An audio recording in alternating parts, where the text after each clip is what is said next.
Do you ever feel like you see too much? You walk into a room and instantly sense the fake smiles, the quiet tension, the motive behind the kindness. You try to ignore it, but your mind won't. That isn't paranoia, it's clarity. And in a world built on performance, clarity is dangerous. Machiavelli understood this centuries ago. When you see people as they are, not as they pretend to be, you stop fitting in. That's why you feel isolated, labeled cold, or drained by everyone else's chaos. This video is for those who can't unsee, the ones who carry truth like a weight. In the next minutes, I'll show you how to turn that burden into power, how to protect your energy, when to speak and when to stay silent, and how to set boundaries that keep your sanity intact. If you've been punished for noticing, stay. This is the handbook for those who see too clearly. Centuries ago, when truth could cost you your life, one man dared to write what everyone else only whispered. Niccolo Machiavelli, the man the world still calls ruthless, was not glorifying evil. He was documenting it. He saw human nature without filters, without the illusion of goodness we hide behind today. And what he discovered was terrifying.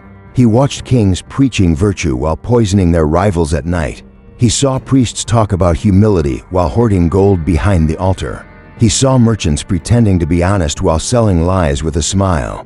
The entire world was a theater, and morality was just the costume. But what haunted Machiavelli most wasn't the corruption of power. It was the blindness of the good. He saw honest men destroyed because they assumed honesty would protect them. He saw loyal men betrayed because they believed loyalty would be returned. And he realized something the world still refuses to accept. The truth doesn't destroy evil, it threatens illusion. And illusion is what society is built on. That's why the moment you start seeing clearly, people stop trusting you. Because you can't be controlled when you understand the game. You stop reacting the way they expect. You stop believing the performance. And for the world of appearances, nothing is more dangerous than a person who actually sees. So they called him immoral, just as they'll call you arrogant, distant, or cynical for noticing too much. But Machiavelli wasn't cruel. He was awake. He didn't teach manipulation. He revealed it. He didn't promote deception. He exposed its mechanics. And he left behind one silent warning for every mind that dares to open. The truth will not set you free until you accept what freedom actually costs.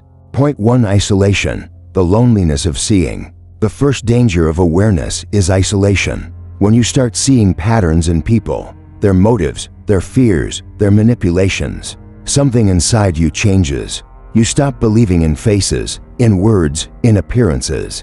You can't laugh at the same jokes or play the same games, because now you see the rules behind them. You become the quiet one in the room, not because you have nothing to say, but because you already see how every conversation is just theater. The price of clarity is distance, and the more awake you become, the fewer places you fit in.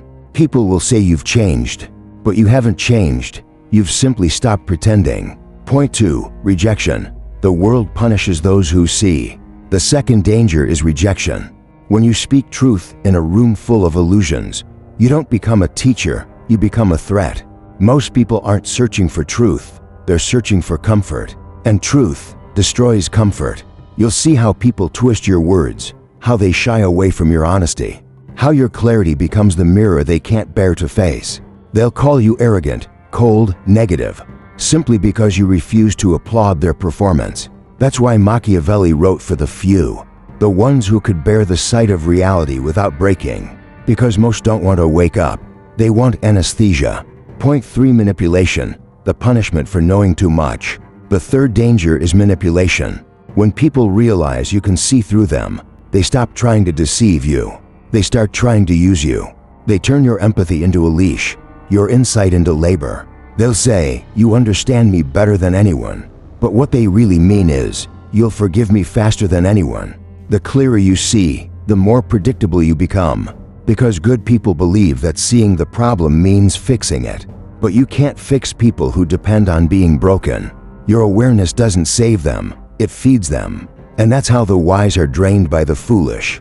Not because they didn't see the danger, but because they believed they could handle it. Point 4: Emotional absorption, the silent collapse. The final danger is the hardest to see, because it hides within your compassion.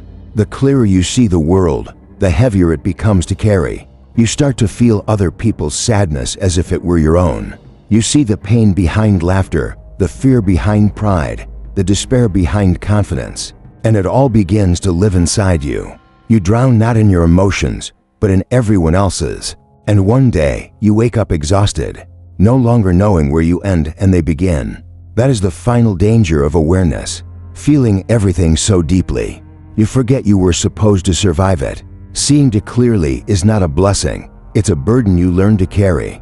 Clarity takes your comforts, dismantles your favorite illusions, and hands you a mirror you can't put down. It doesn't make you superior, it makes you responsible. Because once you see, you're accountable for what you tolerate.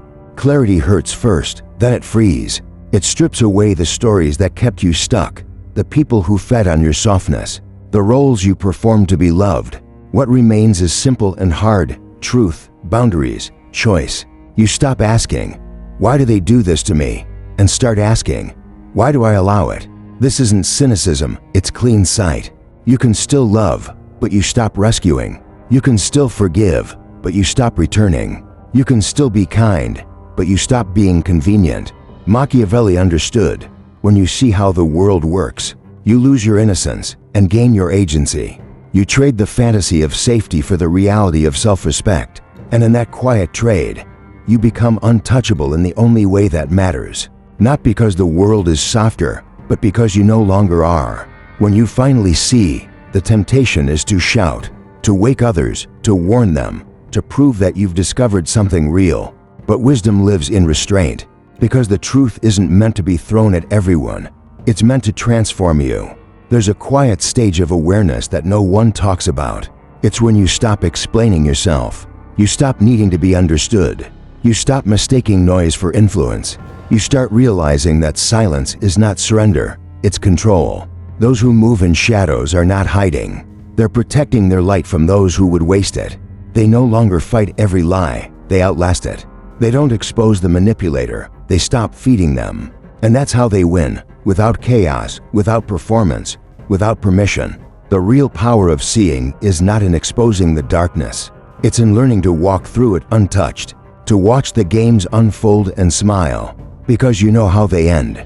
Machiavelli understood this long before we did, that the highest form of clarity is strategy, that the wise don't seek to be loved or feared, they seek to remain free. So keep your eyes open, but your spirit still. You don't need to prove your vision. Let others play their parts. Move with calm precision, guided by what you see but bound by nothing. Because that is the wisdom of shadows, to see through every illusion, yet remain unseen. To speak only when silence fails. To hold your truth like a blade, hidden, steady, untouchable. To know everything, and need no one to know that you do.